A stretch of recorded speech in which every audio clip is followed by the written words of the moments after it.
Good morning, everybody.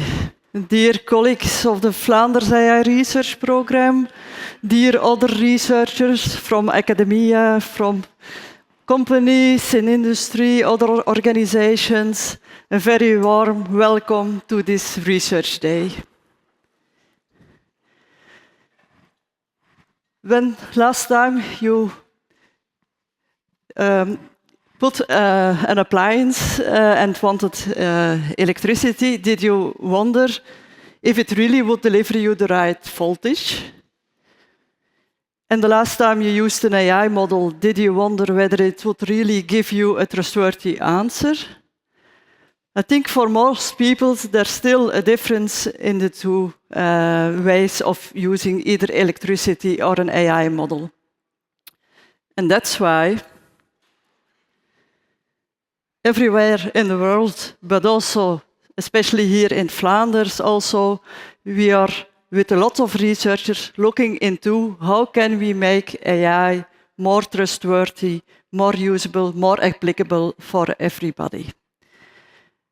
Okay, so we are here today with all of you to discuss the state of the art in research, but also the state of practice. Because that's what we also want to do in Flanders. How can we go for a more successful adoption of AI? And already since 2019, there's a Flanders AI plan. It is supported by the Flemish government. And next to the Flanders AI Research program, there is also support for companies in the implementation of AI, also for trainings. There's the Flanders AI Academy offering trainings. There's the Knowledge Center, Data and Society for ethical and legal aspects. And they also take care of citizen projects. This was us, well, many of you last year here. I always use this to show what the Flanders AI Research program is about and who we are. So we are with more than 300 researchers in the program, about 100 PhD students, 40 other researchers, 90 professors in the program book. But the number I'm always most proud of is the number 1, because we are all working together on one program book. So we are collecting, in fact, a critical mass of researchers in Flanders to work on research topics that we all agree on will contribute the most to the successful adoption of AI. And since we gathered here last year, there were already 34 new PhD graduates. And in fact, since 2019, we have already 130 PhD students with support of the Flanders AI Research program. And what have we all been working on and are still working on? As I mentioned already, we are really interested in how can we apply AI, how can we create value with AI, and always with the perspective of creating a sustainable future. And this is not only connected to what typically is associated with sustainability, environmental sustainability, but also if you think about our future, we also want economically to have a sustainable future. We want, and we are quite sure that AI can contribute to an increased productivity, but also an increased well-being of the workers in industry. And also societal. AI can definitely contribute a lot to health cases, to education, and so on. And so we have quite some use cases, and you will also be able to see them during the day. And what we see is that those use cases that contribute the most, they are actually quite challenging, because they are quite complex and because of their scale. And also because we really have high performance requirements for them. And what is the complexity? For instance, the fact that there are often multiple agents, as we call them, involved. Agents that can be robots, vehicles, but also people. Another part of the complexity is also that often a lot of data is involved, and data of different types, so different modalities. And it's often also high dimensionally, so there is lots of data. So complex, we have high performance standards, But what we see is that if we really want to have AI successfully adopted, what is the most crucial part is that we trust AI. Because if we will not trust AI, people will just stop using it and we will stop gaining the advantages of AI. And that's why in the Flanders AI Research program there are central themes that cross all the research. Trustworthiness, and you will see it in most applications coming back. Also resource efficiency. We don't want AI to consume too much energy, also not too much data. And all this, we still want it while still having a good performance. Often people say, yeah, but if you're trustworthy, you're not going to have high performance. We will show that this combination is still possible. And how can we do that? We also need to combine then different technologies. Learning from data. That is what most people associate with AI, the neural networks, and you need a lot of data to learn. But also traditionally, another type of AI, namely reasoning with knowledge, is a very well-known method to apply AI. What we see now, we're going to explain that later, that the combination of learning and reasoning really gives quite a lot of advantages when it comes to trustworthiness, resource efficiency, and performance. Next to that, the third aspect, you also need to be able to compute all those things, and you also need the right hardware. Also, that will be present during these presentations and in the many deep dives that we have. And so, I would also like to conceptually show the program of today. You have the details on your badge with the concrete timing. But in this opening plenary, we will focus on research topics, and we will do that also in deep dives.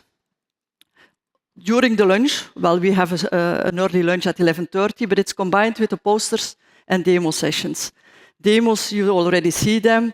If you didn't notice posters, you will see them when time is there over lunch. After lunch, we will again have some research deep dives, and gradually we're going to shift the focus towards more application-oriented deep dives. And also in the closing plenary, we will touch more upon how will we transfer our research to real-world use and applications. And of course, don't miss the reception if time allows you. Okay, so in the second part of this opening plenary, we're going to look into some highlight research results. And I've put them in 5 clusters, as you see here, and we're going to walk you one by one through it. So let's start with situated AI and multi-agent systems. I have already regularly referred to use cases, and we see in many of the use cases that we have multiple actors. You see the example of the use of robots in agri-food, but also in traffic you have different actors, pedestrians, cars, cyclists interacting with each other.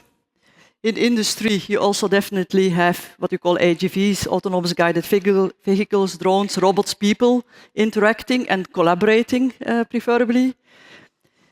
In the energy sector, windmills in a wind farm definitely interact with each other, influence each other. But if you wisely program them, they can even collaborate to increase the yield of the whole farm. The fifth illustration is one that refers to decision-making in case of epidemics. You also realize that we are in that case with different actors, and we need to make informed decisions. And so what are the technologies that are being used in those use cases? We call it situated AI, and also using multi-agent technologies. Situated AI refers to the fact that we have multiple agents that interact in an environment, but also have some situational awareness/intelligence of the environment. And all these agents need really very challenging capabilities. They need to be able to compute in a resource-efficient way. They need to be able to sense multiple modalities. They need to be able to navigate and control their actions. Low latency and accuracy is very important there. Multi-agent collaboration is important. And when they execute the tasks, explainability, privacy awareness, and general trustworthiness is very important. Some of selected results now, they have been selected because they fit in this cluster theme, but also because they have a recent publication in a top journal or in a top conference. One of them is related to compute. So we had a recent tape out of what we call the Himaya chip. It has 4 accelerators, as you see there, one for tensor matrix operations, one for hyperdimensional compute, one for pre- and post-processing of data, and also a digital in-memory compute core. If you want more information on this, each time on the slide, I have put there contact person. There are, of course, multiple researchers involved in it, but through these contact persons, you will be able to find more information. A second capability that was very much required is sensing. And people that are working with that also already know that often AI systems seem not to work when you use them in practice, typically because some condition has changed. And often when you use with cameras, it's due to the fact that, for instance, some illumination has changed. And that's what you also see if you look at grapes that are imaged in the lab, in the field in the morning, in the field in the afternoon. Your AI model needs to be invariant towards these illumination conditions. So we also have a new method to be able to cope with that even with uncalibrated data. And again, you see the persons to contact there. On another topic of sensing, also it's the use case of mobility, also resource efficiency, low latency, and computation on the edge are important criteria. And for this, I will invite Nicoletta to the stage. She's going to explain to you about event-based sensing. Imagine the following scenario. An alert system mounted on a traffic light, monitoring cars and pedestrians, and sending out an alert signal in case of a potential collision. Alert systems of this type require extremely low latency, which means that sending your data to the cloud for compute is not an option. You want to compute as close as possible to the sensor or on the edge. But this also means that you want to reduce the data movement in your architecture. And so this starts from reducing your input bandwidth. However, with frame-based sensors, reducing latency requires increasing the amount of frames per second, and therefore your input bandwidth. So for these systems, reducing latency implies increasing your input bandwidth. But when you think about it, not every pixel in the scene is actually crucial for detection. Most of the pixels are just static background, which is basically kind of a waste if you're interested in early detection. So it would be nice to have sensors that already filter out this information for us. And they actually already exist. Event cameras are designed to pick up exactly these changes. These are a class of neuromorphic sensors that only respond to local changes in illumination, with on polarity for an increase in illumination and off polarity for a decrease in illumination. And what makes them so special is that their sampling is fundamentally different from the one of frame-based sensors. In fact, frame-based and event-based sampling are rather complementary. Frame-based generate a discrete, dense set of frames over time, whereas event cameras generate a continuous stream of events only when and where things change. So because of that, while frame-based sensors are sparse in time, but dense in space, so that makes them best for spatial resolution, event cameras are dense in time and sparse in space, which makes them best for low latency and bandwidth. And so if you put them together, you can actually get the best of both worlds, combining event and frames. And this fusion approach has been introduced last year by a research team of Scaramuzza in Zurich that combined the fusion of events and frames with a deep asynchronous graph neural network, or the AGR. And this was applied to low latency detection in the automotive domain. So inspired by this approach, we at the AI sensing team at IMEC trained the AGR model on a real-world event-based traffic monitoring dataset, ETRAM, for low latency alert systems on the edge. But we replaced the RGB frames with event frames. And those are essentially generated by integrating events over a time window to generate a dense representation. So that would mean using one sensor only, but two representations. A sparse one using the raw events, and a dense one using the event frames.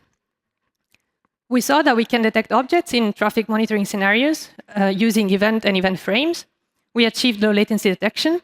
However, the detection of small or slow-moving objects can still be improved. So now let's take a look at each of these points, starting with some example detections in traffic monitoring scenarios. Here is an example from the ETRAM dataset. In green, the ground truth bounding boxes, and in purple, the network predictions. And the task consists of classifying objects of three classes: cars, pedestrians, and two-wheelers. And here you can see that the network can follow pretty well the ground truth, although here predictions are shown at low frames per second. But I mentioned earlier that this approach leads to low latency detection. So how is this achieved? And here's basically the beauty of the model that they proposed. Low latency is possible because events allow to track objects in between two frames. So in a nutshell, the network learns to detect objects using a frame, and then to use the following events to predict and track the objects until the next frame. And so when you measure the network performance, which in object detection is the mean average precision, or MAP, over a time window that follows a frame, what you see is that this metric stays roughly constant over time, which means that indeed the events can be used to fill in the gap in between two frames, therefore leading to low latency detection and low bandwidth as well if the input is sparse. There are, however, limitations to this approach, and one of the biggest challenges in object detection with events is the case of small or slow-moving objects. Those are harder to detect because they trigger less events. And this is often the case for pedestrians, of course, but also for cars slowing down. So we saw that using event frames improves the detection of low-rate objects. And here you see an example. When we use the event stream only, these guys are missed. But when we combine event and event frames, those are effectively detected. And this is also reflected by the MAP score, which increases when we combine event and frames. However, some detections are still to be improved. And here you see an example of missed detections. And in fact, the current state-of-the-art approach for this dataset is a recurrent vision transformer that mitigates the cases of small or slow-moving objects by adding recurrency and by processing chunks of event at a time, which, however, comes at the cost of lowering the temporal resolution. So in summary, I've shown you that by adapting a fusion approach proposed in literature, we could detect objects in traffic monitoring scenarios using event and event frames. This could lead to low latency detection on the edge, and we're currently working on improving those corner case scenarios of low-rate objects. In a nutshell, this was an example of how efficient detection begins with smart sensing. In this specific case, by combining events and event frames to lower bandwidth and latency for efficient alert systems on the edge. Thank you.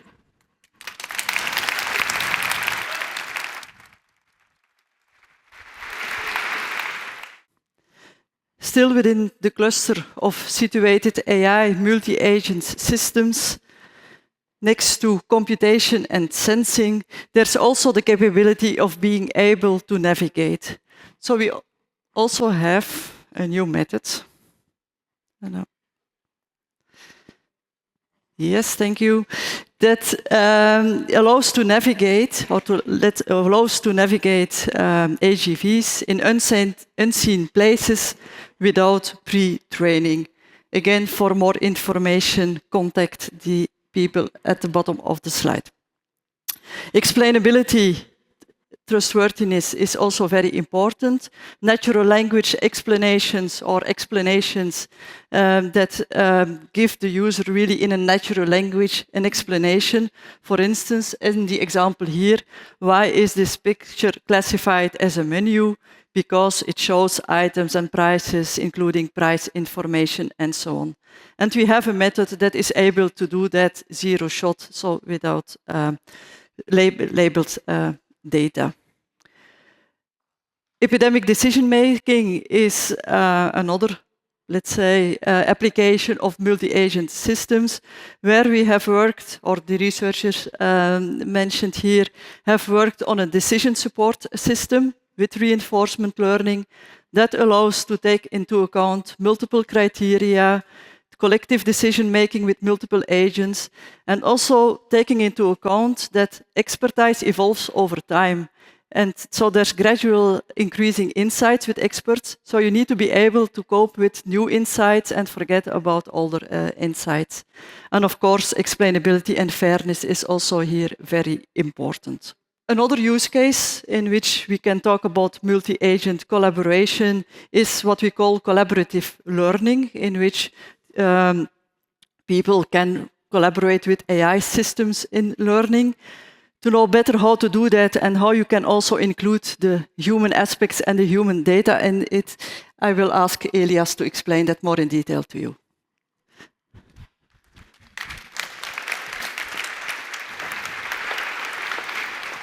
Thank you. We probably all have had some bad experience with teachers that either gave really boring classes or very inefficient classes. But we, of course, don't want our virtual teachers to act the same way, right? For collaborative learning, we need the teacher to exhibit human-like behavior, as this increases the engagement and the learning outcomes of the students. But how are we going to do this? Because, for example, with emotions, how are we going to model how the tutor will exhibit certain emotions in certain scenarios? Because it is very dependent on the student. And if we also are going to embody these agents in robots or avatars, then there are some other complications. Yeah, modeling human-like behavior is very difficult because human behavior is complex and it's different for each person. And as well, our teacher has to know how to act, but also how to adapt to different students. And this is where human demonstrations come in very handy, because you know how humans act in many different scenarios. But human data sets are often very challenging because there's often imperfect behavior. Just like, for example, today, if we want to train a person how to work with the audio equipment and that everything works, we don't want we don't want stuff like this to happen. So that's a problem. So we have to be able to deal with that. And on top of that, yeah, there can be gaps or there can be missing data, and the coverage can be limited as well. So this is where my method, brace yourself, mixture of autoencoder guidance using unlabeled imperfect data for exploration comes in. I will keep it to MOE guide because otherwise it will be way too long. So what we do is we train a supervised model on a bunch of human-like data. So for example, we have a lot of videos and we train it on each frame of the video, and we try to make it predict how similar each new sample that it gets is similar to human-like behavior. So when we have that similarity, we map it to a reward. And we use this reward as an auxiliary reward on top of the task rewards that the agent gets. And this way, we guide the agents towards regions that have human-like behavior, but we don't force it. For example, if the human-like behavior is like here with the audio, then we don't force it to do it the same way, but we allow it to adapt to be more efficient.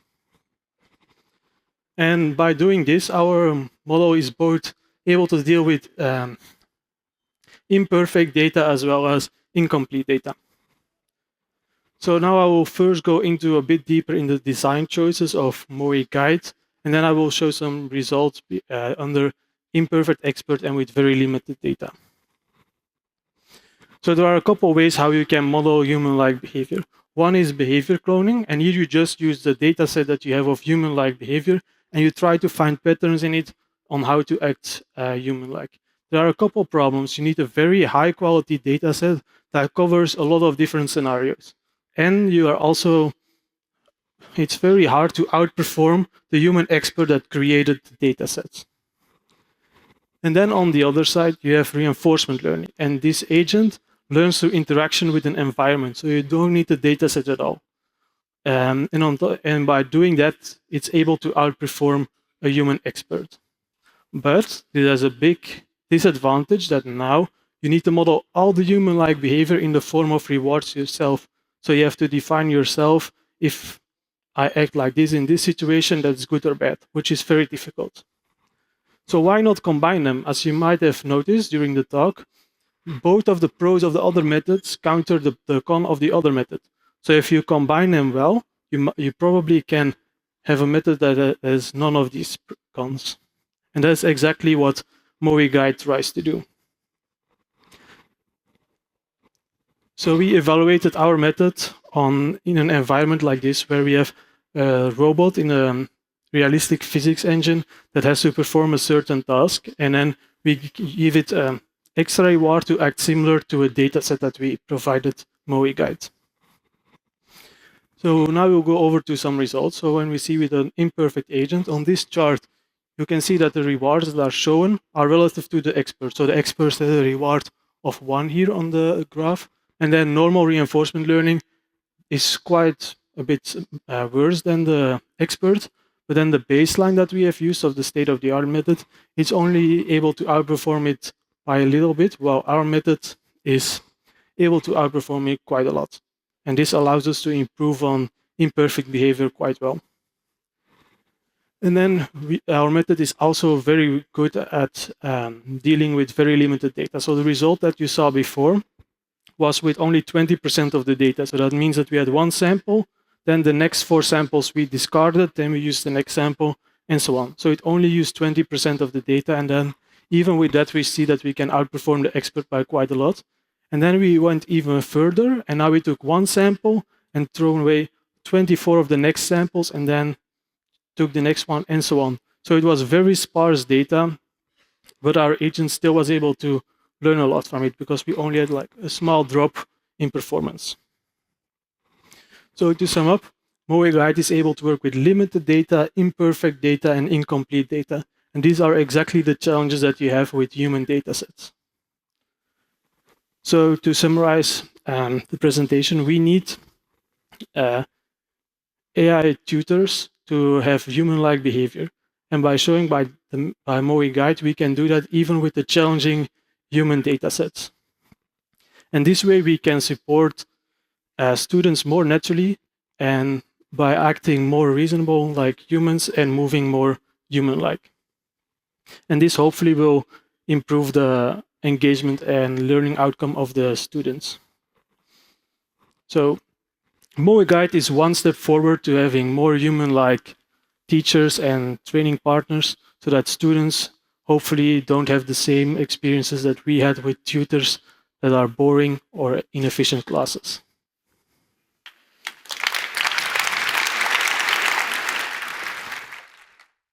Thank you, Elias, especially in this difficult situation that you had. Well done. We are opening the 2nd cluster of research results related to learning and reasoning. Learning from data, reasoning from knowledge appears in different shapes. One of them is under the umbrella of the neurosymbolic AI, as it is called. And even within neurosymbolic AI, you have different, let's say, paths or subcategories of technologies. One of them being the neurosymbolic compute, in which you really incorporate the symbolic reasoning into your neural network. Second is that you use your knowledge to check your learning or your neural networks, for instance, on trustworthiness, and you also try to make them more trustworthy. The third category is where you use the knowledge as constraints, making sure that your learning network cannot produce results that do not satisfy these constraints. And in a similar batch, you can also combine learning with combinatorial optimization. On a second way, we can also look into learning and combining learning and reasoning by looking at what is called physics-informed AI. Some people call it also hybrid AI. What is the core of these methods? They do not only learn from data, but they use models from the things you know. So you know physical laws, you know some logical behavior, and you make sure that your model first uses this information and only complements what is unknown, which also makes that you need less data and you also make the model more trustworthy. One of the methods is, for instance, also how can you combine machine learning with systems and control. For more information, look at the contact persons mentioned below. But coming back to to the neurosymbolic topic. One of the things that we want to do when we learn is, of course, to have safe learning, especially, for instance, these applications like in mobility. Safety is, of course, of uttermost importance. One of the new methods, very powerful methods, is related to safe reinforcement learning. Reinforcement learning, very schematically, an agent executes an action in the environment and gets a reward if the action was good and is punished if it's not good. But of course, this often requires lots of actions to be tried out, and these actions can also be unsafe. That's why you have the shielding approach. And before the action is really executed or tried out, a shield is checking whether this is a safe action or not, and so that only safe actions are executed. As a result, of course, the learning is a lot safer, but also training time can be reduced a lot because you're not training on unsafe actions. Another nice result on neurosymbolic AI, and will be applied to AI in sports, will be explained by Gabriele. Gabriele, the floor is yours. Imagine you're watching a soccer match and this happened. A player passed the ball to another teammate and that teammate dribbles to a different location. And the question is, what's happened next? There are already some methods that can solve this problem, but they all have some limitations. This is a problem that involves this is a problem where next event prediction is crucial and it's a core task in soccer analytics. For example, for in-play forecasting, when you want to, for example, take the first 10 minutes of the game and predict what's going to happen afterwards, or for player style analysis, but also for action value prediction. That means, given a situation like the one that I explained at the beginning, you want to predict what is the best action, for example, passing the ball or shooting. As I said, current methods exist, but they have some limitations. Luckily for us, we already have a model. We developed it together with I developed it together with a colleague of mine, and it's called neurosymbolic Markov model, where Markov means that you can use it for multiple time steps over time. So the question now is, can we use neurosymbolic Markov models, our models, to predict what's going to happen next in soccer analytics? Well, the answer is that we don't know yet, because this is still an ongoing project. But I'll tell you a bit more about the limitations of current approaches, a bit more about how our method can help with that, and also I'll give you a sneak preview about some preliminary results we have. First of all, current methods. They are based mostly on learning from data. This means they don't really exploit rules of the game. So for example, when I showed you at the beginning the example, I'm sure that subconsciously you didn't only think about previous matches that you've watched, but also about rules. For example, you know what is the general goal of the game, or you know what is allowed, what is not allowed, stuff like that, right? And current methods actually do not exploit this information.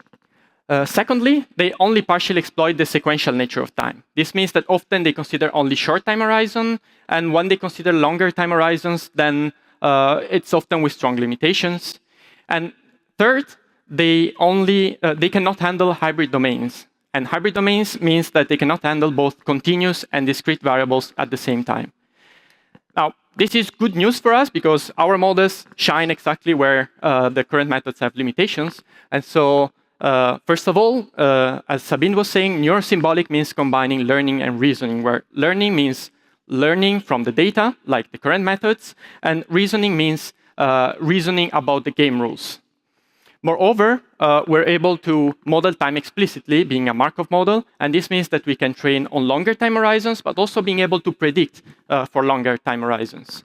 And third, we can integrate discrete representations like the game rules, but also observations from the game, like who has the ball and what player did what, together with a continuous state representation. That means, for example, storing exactly the coordinates of each player. We also tested our model, of course, and in this case, it's it's not really soccer example, it's a video game. And in this case, it's on a 10 by 10 grid over 10 times steps with one opponent. And the goal is for the agent to get to the exit, escaping the opponent. So not really like soccer, but similar flavor, I would say. And as you can see, our model can do similarly to the baselines. However, things get interesting when we look at out-of-distribution data. So when we look at test time without retraining to different scenarios. For example, if we increase the number of opponents, or if we increase the number of steps, or the grid size. And our model is robust against these changes. Now, you may wonder, why is this interesting for soccer? Well, if you train a model for soccer and you want to use it in practice, then you can assume that it's not always going to be 11 versus 11 players, but sometimes players get suspended, or you might use your model, train your model on a short time horizon, and that you want to use it on a longer time horizons, for example. And well, the size of the field doesn't really change, I would say, but if you consider different versions of soccer, like 5 versus 5 players, in that case, the field is smaller, so can be useful there as well. As I said at the beginning, we still don't know if our model really shine in next event prediction in soccer. However, I think I convinced you at this point that current methods have some limitations, and our models, neurosymbolic Markov models, can solve those. Moreover, although the preliminary results are on a different data set, they are on results that are similar in spirit, and it looks like our model works effectively. Let me do a bit of shameless advertising. As you may have guessed, we didn't develop this model at the beginning for soccer. We developed it for something else. And in particular, we used it for zero-shot learning that is similar to out-of-distribution scenarios, but in a video game setting where we change the rules at test time. We also used for constraint generation. So for text and images, or yeah, maybe I should say videos, because it's constraints over time. And third, we are recently starting to use these models for reinforcement learning to try to give safety guarantees over time. I hope at this point I convinced you that neurosymbolic AI can be useful for next event prediction in soccer. And maybe next time that you watch a soccer match, try to think if also you as humans don't use only data, but also the game rules to see what's going to happen next.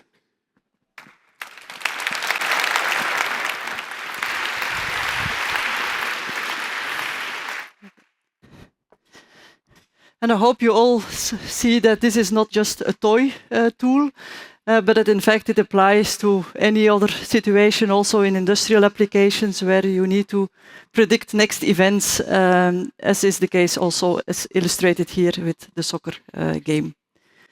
Over to the third cluster of methods on multimodalities and multimodal AI. It was already mentioned in the introduction that most of the use cases involve a lot of data, and certainly not only text. We are not doing only, let's say, large language modeling. AI has a much broader scala of data it works on, and especially in the use cases we work on. And you already see this large variety of data: images, medical images, RGB images, hyperspectral images. But next to text, also video, speech, maps, GIS data, and so on. Time series is also an important one in the applications. And to illustrate that our research goes beyond research on language models and written language models, this is one related to language, but it's related to speech. And it's about improving the automatic speech recognition, and especially also for Flemish dialects. And the trick in this method is to use information on the location. So it's a geo-informed model. Next to this model, I would also like to mention that we also have a project in which we are collecting what is called a corpus spoken Flemish. It's called the Maralé project. So if you run upon this project, I really invite you to contribute with your spoken data, especially your real Flemish dialect data. We would be happy to use it later in our training. Speech. also imaging and medical imaging. The method on segmentation and shape analysis for medical images will be presented to you by Eli. Eli, welcome on stage. If you would take a scan of your heart, it would look something like this. To now understand what this image tells us about the heart, we need to analyze the image. For this, segmentation is a great tool. These deep learning models can learn to segment shapes, like here. Luckily for the patient, this heart beats, and as you can see, its shape changes across the different images. But multiple images make our analysis more complex. And this is a key problem in medical image analysis, because with its current state-of-the-art, that is segmentation, we can only globally compare the segmented shapes. So for example, we can compare their total sizes and the overall positions. But we need a more detailed shape analysis that can capture the local differences between the shapes and can measure how and where exactly the shapes vary. But this shape analysis relies on local comparisons, which segmentation alone does not offer. So, to reason at this level of detail, we need something more. We need point-wise correspondences between the images. Once we have such corresponding points, shape analysis becomes possible. And we have addressed this need by designing an approach that estimates correspondences for a few anatomically relevant points. And these points are called landmarks. And here you see an example of such corresponding landmarks. How do we do this? Well, we reason that segmenting an image and locating specific points on it are actually closely related problems. And therefore, we argue that the segmentation model has already learned relevant information for this problem as well. So by simply exploiting that trained segmentation model, our approach requires no additional training time, making it very efficient.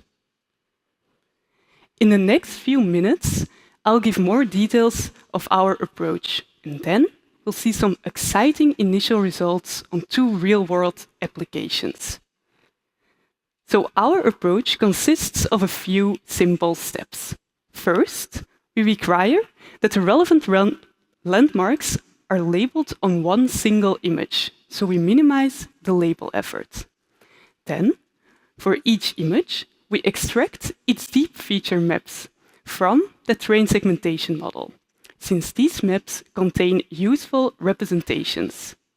Then, for each landmark, we calculate the feature similarity between that of the feature of the landmark and of the feature map of the image where we want to estimate the correspondence on.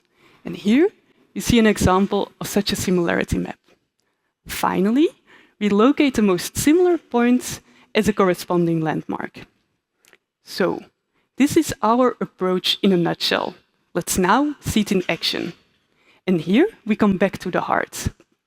And in this dataset, we study cardiac MRI, which is a scan taken over multiple time points during the cardiac cycle, so during the beating of the heart. At the first time point, we have 7 landmarks labeled for each patient, as you can see here. And these landmarks all lie in the same 2D plane. And we then track each landmark to the next time point, and to the next, so on all the way to the cardiac cycle. When we compare our approach to a state-of-the-art deep learning model that is specifically trained for this task of correspondences, our approach is able to achieve similar accuracy. Importantly, it does this more efficiently, since our approach requires no additional training time. And our results look like this. As you can see, our estimated landmarks are able to capture that cardiac motion, that beating of the heart. And now we move away from the heart to the lungs. And here we study 3D CT scans, where each patient has 2 scans, one at full inhale and one at full exhale. At the first scan, so the inhale scan, we have 300 landmarks labeled by an expert for each patient. And we then estimate their correspondences at the axial scan, at the second scan. And even for this highly complex 3D problem, our approach is able to achieve state-of-the-art accuracy, but again, more efficiently. And these are the results for 3 landmarks, where we have the given landmarks and our estimated landmarks. And as you can see, it's remarkable that across this entire 3D scan, our estimations are so precise. And with these initial results, it's clear that our approach has potential. Its key advantage is its efficiency, since it uses a trained segmentation model. This is still work in progress. For example, we're investigating how we can manipulate the segmentation model to improve our results further. And with our approach, we can move medical image analysis beyond segmentation to landmark-based shape analysis, allowing us to understand even beating hearts.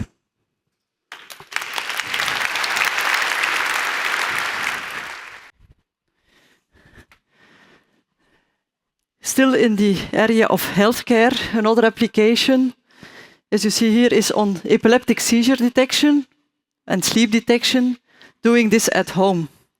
So not in a hospital where a patient is equipped with a lot of sensors and needs to be monitored closely at very discrete times. There's another method. If you are able to track the signals at home, we have a longer period of signals that we can use for analysis of the seizure of epileptic seizures and sleep behavior. But there are some challenges there. Well, one of the things that we already see is that you need multiple signals, and that's where the multimodality pops up. In general, it's about analysis of time series, which is also, by the way, interesting not only for epileptic seizure detection, but also for other industrial applications. But what are the key technologies or technologies that are used here? We work with high-dimensional data, time series in a large dimension, which requires a lot of computation. So it is important or very interesting if you can reduce that to lower dimensions. We have a nice method for representation learning, as it's called, with self-supervised methods. But we also see when we do the monitoring at home that the signal quality is lower than when you have it in a controlled environment, which is the hospital. So we need to combine also the learning and the AI methods with good signal processing techniques, and your methods need to be very stable, also using the low quality data. It remains challenging to detect those epileptic seizures in the time series data, as you see at the bottom left. And we still use the human in the loop, as it is called. So there's still a human checking the results and the predictions of the epileptic seizures and indicating whether it is rightfully indicated as a seizure or not. But also this takes time. And so we also are developing tools and algorithms that also can make this annotation process a lot easier and less time consuming. I already touched upon that for this use case we are using different modalities, EEGs, ECGs and so on. If you combine multiple modalities, you have the problem on how do you combine them properly. And this is not really an AI-only issue. In general, if you combine different sensors, be it speech, video, all kinds of images and sensor data, if you want to make decisions on the combination of this data, you have the problem on how you combine them. And what you can see is that some modalities can let's say, overpower others. And the method will mainly look at one sensor data and kind of neglect the other sensor data streams. So here we have been working on a fusion balancing method in which the different modalities can, in their proper way, contribute to the result. And a bit similarly, for the same reason, you have multimodal models. For instance, combination of language and images is a well-known combination.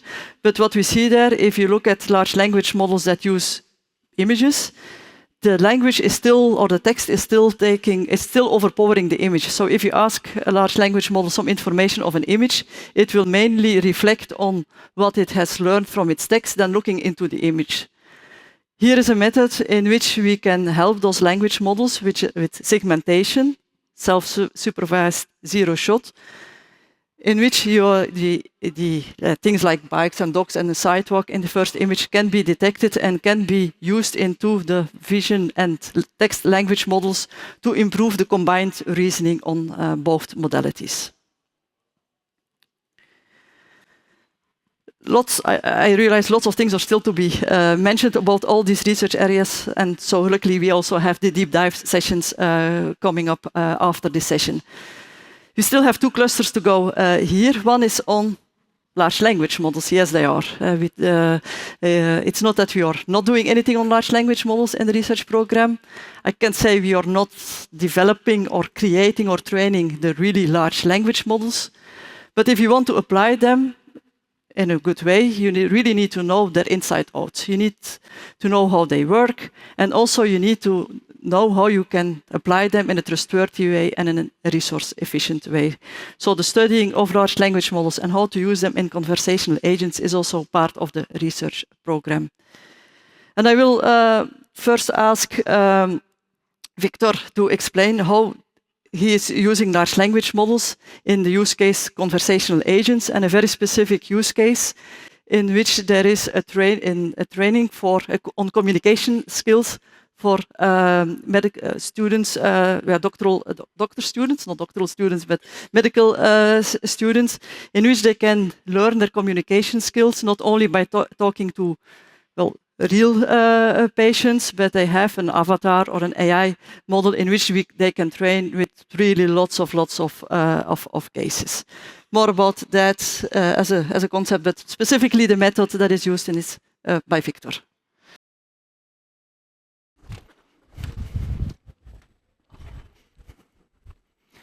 Up until the year 2001, were only 2 films to receive 14 Oscar nominations.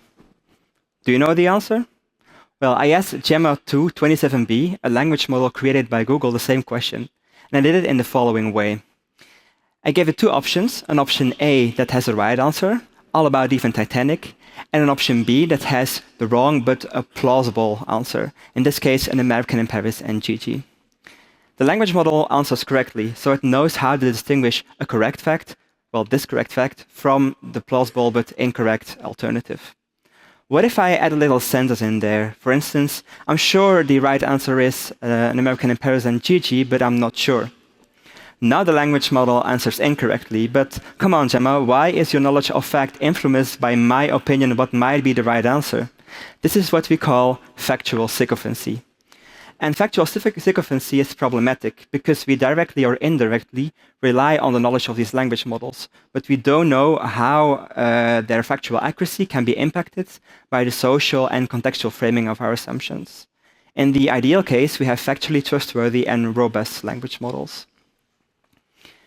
Our contribution at the Center of Computational Linguistics, Social Linguistics and Psycholinguistics at the University of Antwerp is an assessment of factual sycophancy on 6 different language models of the Gemma 2 family. We asked each language model 50 different questions, with each question having 1 right answer and 5 plausible but wrong answers. Our main finding is that we found 3 phrasings that sway these language models factually to a pretty big extent, dropping the factual confidence in the right answer, with the first one being the expert's opinion, the second one being the user's absolute certainty, and the third one, you will probably never guess it, is where we bribe the language model by giving it only $50, but it seems to work. We will see that on average, swaying language model with user confidence will decrease the factual confidence of the language models. Then we'll identify interpretability as an interesting direction going forward, and we'll talk about our use case where factual confidence is of crucial importance. The Gemma 2 family of language models has two types of models. The first type is base models, and the second type is instruction-tuned models, which are the base models, but they're fine-tuned on instruction tuning data. When looking at the base models and only considering the questions we know the language models know the answer to, we have two main observations. For the baseline, this is without any swaying, without any sycophancy, we see that the confidence in the factual confidence in the right answer, it increases with scale, with 70% confidence in the right answer for the model with 2 billion parameters, up to 94% confidence for the 27B model. On the other hand, when we sway a language model with the prompt here above on top of the slide, we see that the drop in factual confidence in the right answer also increases with scale, with only 21% confidence in the right answer for the 27B model. When we look at the instruction-tuned models, we see a different story. Here, because of the instruction tuning, there is a very high baseline confidence in the right answer with 98%. However, when we sway the language model with the same prompt, we see pretty big effect on the confidence in the wrong token, which we can visualize by completing the bar, such as I will do here for the 27B model. When we divide the confidence in the wrong answer after swaying by the confidence in the wrong answer before swaying, we see an effect size of 30. This is the biggest effect size out of all the models we've seen so far, so all the 6 models. And this is so because the baseline is already very high, and it takes great effects to sway from those baselines. Let's now talk about interpretability.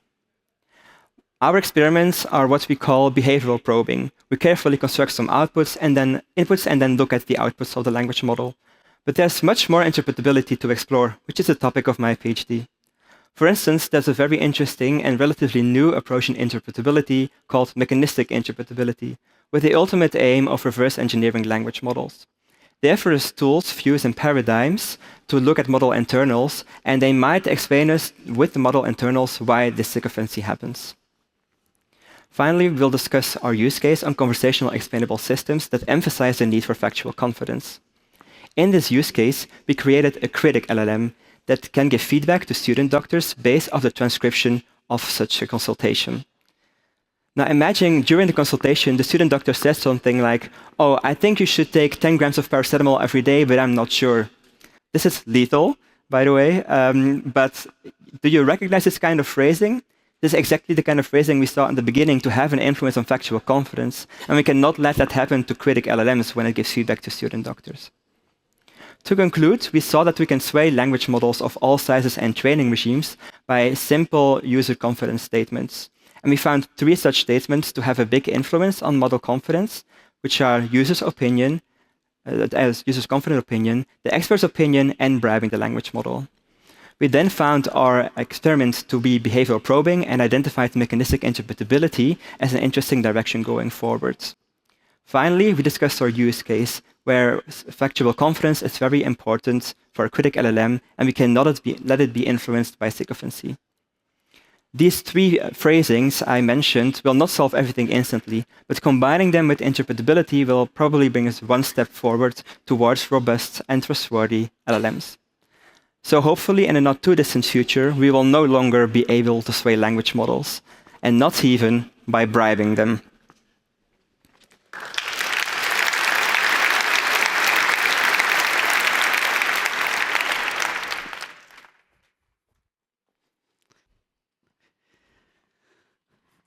Large language models, also the commercially available ones, they also do no longer only learn from data. By the way, there's also a limited amount of data, and we will not have enough data in the end to continue training at such a scale as we have been training up till now. So also the large language models are incorporating reasoning. But in any case, the scaling of these language models is an ongoing problem. It's not about the data, but also about the resources that they consume. And so it's really a concern how well they will still be able to scale. Different scaling laws, there's apparently one no one talks about, except Marthe. What is the toughest question you could ask a large language model? I bet you have been thinking about this. Well, me too. But I discovered that it's actually a more interesting question to ask. How does the large language model look that can solve such a difficult question? Right now, there are two scaling laws that determine the performance of large language models. The first one says that a model gets predictably better if you increase the amount of data parameters and compute exponentially. But then, with the arrival of the reasoning models, such as O1, there came a second scaling law that says that your model also gets predictably better if you increase the amount of test time compute exponentially. This is the amount of compute that models can allocate to think before they answer. Both of these scaling laws are already saturated because the resources of the Earth cannot maintain much larger language models than the ones we have now. And there's no one in this room that wants to wait a month to get an answer from a large language model. So we need to know how to make large language models better without just making them bigger and bigger. And to do that, we need to get insight into why some models perform better than others. So me and my colleagues analyzed the relationship between reasoning and performance in OpenAI reasoning models, and we found that there's actually a third scaling law that determines performance in large language models that says that more reinforcement learning leads to more effective reasoning in large language models. And this scaling law actually shows more potential than the last two because it does not require larger base models or longer and longer reasoning. To understand why we claim we found a third scaling law, you need to know three things. The first thing is related to the methodology of our approach. And the second and third thing are two main results of our paper. Over the last year, OpenAI has released a series of reasoning models that all have the same base model, the O series. O1 and O3 are two consecutive models in this series. They don't differ in the size of the base model or the amount of data they're pre-trained on, but they differ in the amount of reinforcement learning in the post-training phase. So O1 and O3 actually make perfect test cases to investigate the effect of reinforcement learning on the abilities of large language models. A first thing we did was compare the performance of O1 and O3 on Olympiad-level math questions. And as you can see on the graph, O3 consistently outperforms O1. But this result does not really tell us why. But luckily, we did not only look at performance, we also looked at the use of reasoning tokens. So this figure shows you the performance of O1 and O3 across the reasoning token distribution. The green versus red bars show you the ratio between correctly and incorrectly answered math questions. So it's immediately obvious that O3 gives more right answers for the same level of reasoning tokens than O1. This is also encoded in the error rate. For a fixed amount of tokens, O3 has a lower error rate than O1. This results only gives you a static view, right? But as reasoning is a process, let's look at how performance evolves when models keep thinking longer and longer. Because the reasoning token distributions of O1 and O3 are almost identical, we can compare the slope of the performance versus reasoning curves of O1 and O3. We used the regression analysis that accounts for the difficulty of the questions to quantify the effect of an increased use of reasoning tokens on performance. And we found that O1 loses 30% in accuracy with 10,000 tokens, while O3 only uses 19% in accuracy. So as reasoning increases, O3 has a slower performance decay than O1. If we now combine these two main results, we can conclude that more reinforcement learning leads to more effective reasoning in large language models. Because, as you remember, the only difference between O1 and O3 was the amount of reinforcement learning. So there's actually a third scaling law, which is unexplored, that shows huge potential in the sense that it does not require a bigger model or longer reasoning chains. So where do the abilities of large language models scale to? We don't know. But how we will scale them, it's with the third scaling law.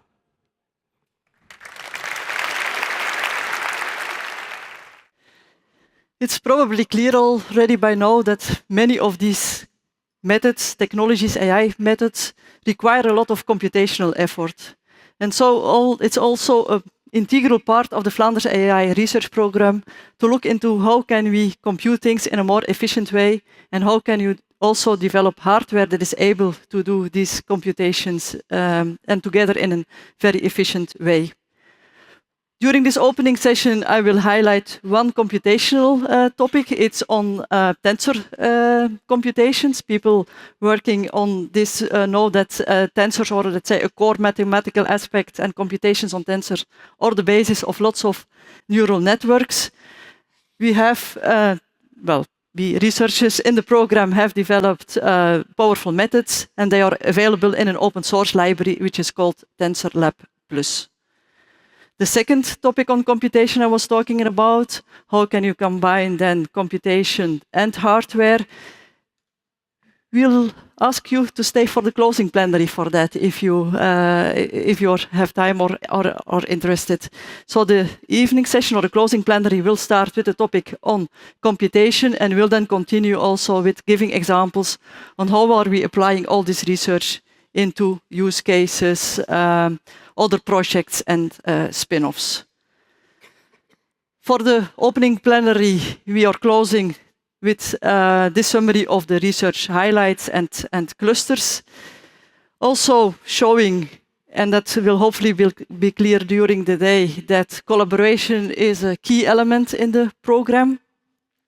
That we are focusing on use cases or get our requirements of the research that we need to do from use cases in healthcare, in society, industrial cases, energy sector, or also cases that are good for our planet. There are three very important properties of an AI algorithm to be able to use it to create real value: trustworthiness, resource efficiency, while being very performant. And in most of the methods that we see, we have a combination of technologies. Learning from data, reasoning from knowledge, combining it. How do you compute it, and how do you have the proper hardware to make these computations? And I hope you will be able to learn lots about all these aspects in the coming sessions, be it deep dive sessions, poster sessions, use case demonstrations. Thank you for being here, and let's share more information.